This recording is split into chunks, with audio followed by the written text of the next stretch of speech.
In this episode, I'll be recapping what we talked about in the last episode and go further of what we did as a den and as a parent. And so let's get right on it.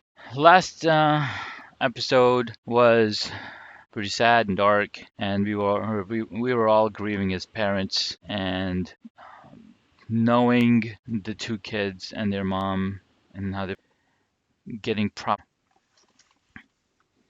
treatment for such mental issues. He said, Imam is like a pastor. He said, you wouldn't recommend to go read the Bible if they broke their legs.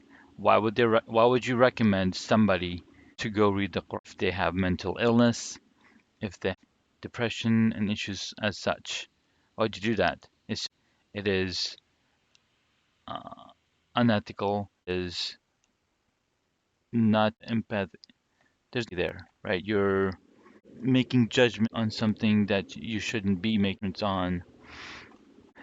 And he, as a den, one, two of the kids, both of the kids that passed away were both.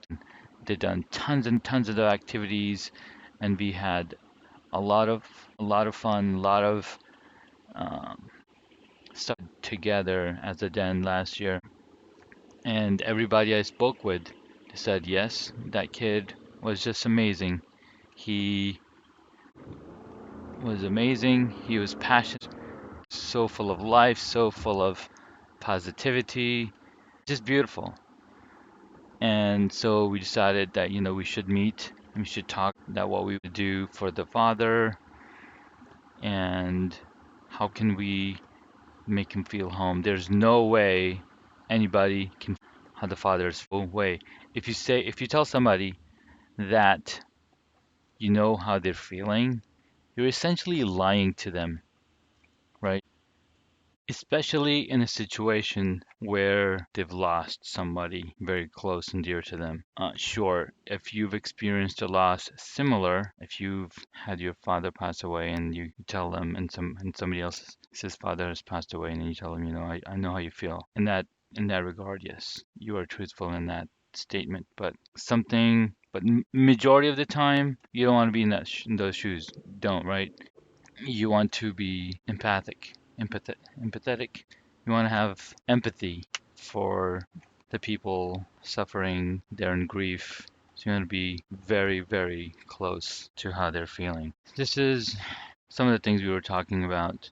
So we had our regular den meeting, but we decided not to have it at the Adam Center because there's a lot of people there, and we decided, we should have at a home, somebody's home, where we can sit down and talk and have quiet contemplation, and the kids can be in the basement and have their own meeting. And one of the brothers from another den, he said, "Hey, I'll come and run your den meeting for your kids so the parents can get together and talk." And we were very, very thankful for this den leader.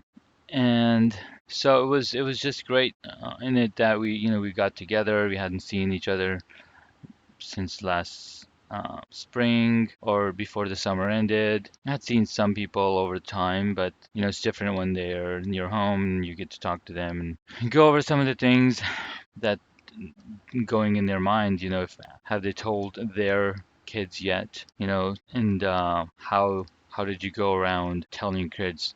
Because I told my kids, and the other den leader also told his kids, and he's like, he got a bunch of questions, and he's like, I don't know the answer to those questions, and which is absolutely, absolutely valid because we didn't know the answers to those questions, but we wanted to convey to them that, hey, um, they have passed on. They're with God. They're in Jannah.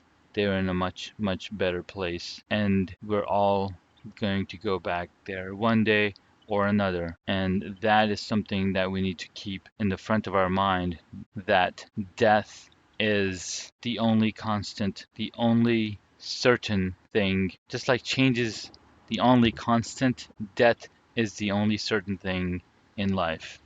So we had some really good conversations and we talked back and forth and what we should be doing. And we decided that we're going to honor his life and we're going to honor the kids in doing different activities and have the kids write letters to their father in the next den meeting, I believe. So that's one of the things. The other thing we want to do is we want to get in touch with people who are experts in dealing with grief, dealing with loss. What do you do, right? And learn from them and make this an ongoing education and remove the stigma and the taboo around it. Like, it's not taboo, it's real. And one of the things that my friend, one of the parents mentioned was that, there's mental health all over the world, but we have the luxury to actually, we have so much time living in United States. We have so much time. We have all our basic needs met. All the basic needs are met, and we have the time to have mental illness or be have the ability to deal with them and educate people and figure out how to solve this issue. But in the third world countries, in other countries, they don't have the time to deal with mental illness because they're still trying to cover those basic needs. And if somebody who has mental illness, well, too bad. They got to figure out how they're gonna, where they're gonna be living and where the food's gonna come and is there there's just so many variables, there's so many things, and we are just living in such luxurious environments and setups, and it's just we have so many opportunities that we can afford, that we can benefit from. It's just an amazing and a grateful place to be. So yeah, I mean, I don't have any more things. Well, actually, I do. So we had told our son this the second day when about his best friend passing away, and then on Friday when we had the prayer service, janaza we call it, he was going to the mosque with my wife, and he comes down ready, and he's like, "I'm so happy today.